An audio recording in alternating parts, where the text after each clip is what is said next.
fabled heat, where magic meets desire. Subscribe to ignite the fantasy. The chains rattled, a mournful sound that echoed through the drafty undercroft of Blackwood Estate. Each link protested with a metallic groan as Adrian shifted in the heavy oak chair, the sound a constant reminder of his captivity. Rain lashed against the high, arched windows, blurring the already desolate landscape and casting watery, shifting shadows across his face. Bruises blossomed beneath his skin, a roadmap of the ambush I'd orchestrated. 2 weeks. 2 weeks since I'd lured the celebrated Captain Luminous, Adrian Valerius, to this crumbling monument to my family's disgraced past. I'd expected chaos, riots in the capital, demands for his immediate release, front-page headlines screaming where is Captain Luminous. Instead, silence. A chilling, unsettling silence. I leaned against the damp, cold stone wall, arms crossed tightly over my chest, watching him. It wasn't a comfortable watch. Even bound and battered, he radiated a quiet strength that felt infuriating. His immaculate silver and crimson uniform, the symbol of the Order of the Dawn, was torn at the shoulder, revealing a livid welt where my magic had grazed him during the initial attack. A glancing blow meant to subdue, not to maim, but magic rarely obeyed intentions perfectly. His golden hair, usually styled with meticulous care, was matted with sweat and grime clinging to his forehead. He looked human, vulnerable, heroic, even now, disgustingly so. "They haven't even noticed you're gone," I said, my voice colder than the stone beneath my back. I didn't need to sound as brittle as I felt. He didn't look up, didn't acknowledge my words, just stared at the floor, his jaw clenched. "You're wrong." I tossed a stack of the week's newspapers at his feet. They landed with a soft thud on the dusty stone. No missing persons alerts, no vigils, just gossip about Lady Beatrice's scandalous divorce and the annual charity gala hosted by your so-called team. His jaw tightened further, a muscle flickering beneath the sharp line of his cheekbone, the only visible crack in that infuriating facade of control. He scanned the headlines, his pale blue eyes, the color of a winter sky seen through ice, moving quickly, absorbing the lack of concern. "Maybe they're relieved," I pressed, stepping closer. The air around him hummed with a faint, almost imperceptible ozone scent, a telltale sign of his suppressed lightning magic. He was holding back, carefully containing the power that could shatter this entire undercroft. No more perfect speeches. No more Adrian the virtuous judging everyone from his gilded pedestal. Finally he met my gaze. His eyes weren't filled with anger as I'd expected, or even resentment. They were raw, empty, something far worse, resignation. A weary acceptance of a fate he hadn't anticipated.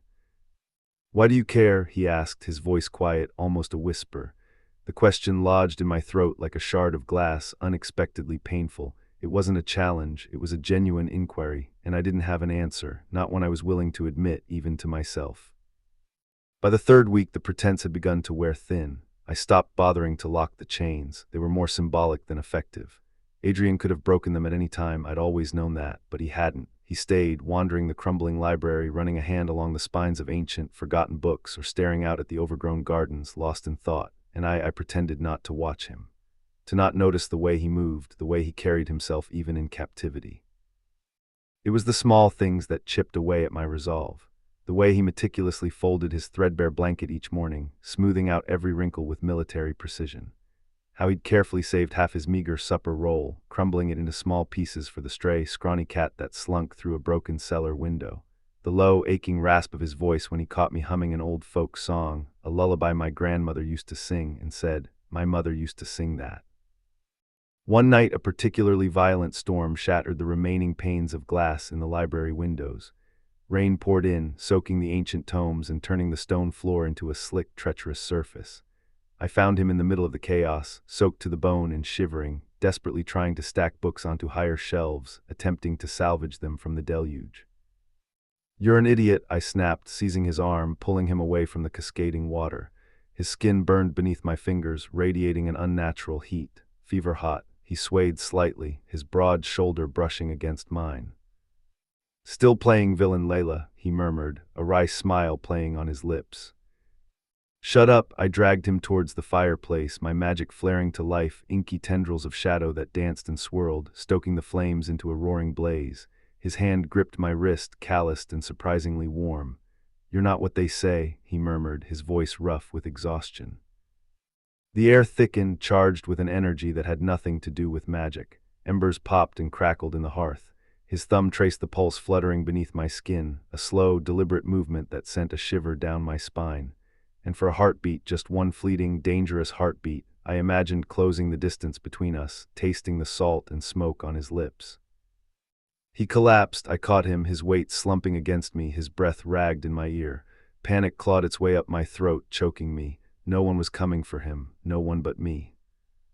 "Your team sold you out," I said flatly, slamming a file onto the rickety table between us. Inside were surveillance photos, bank transfers, and a damning image of his second-in-command shaking hands with Marius Volkov, the crime lord I'd once called boss. Adrian didn't flinch, didn't even blink. "I know." "What you knew?" He rose, pacing the narrow room like a caged wolf, his movements restricted by the chains but still radiating power. "I've known for months." "But why?"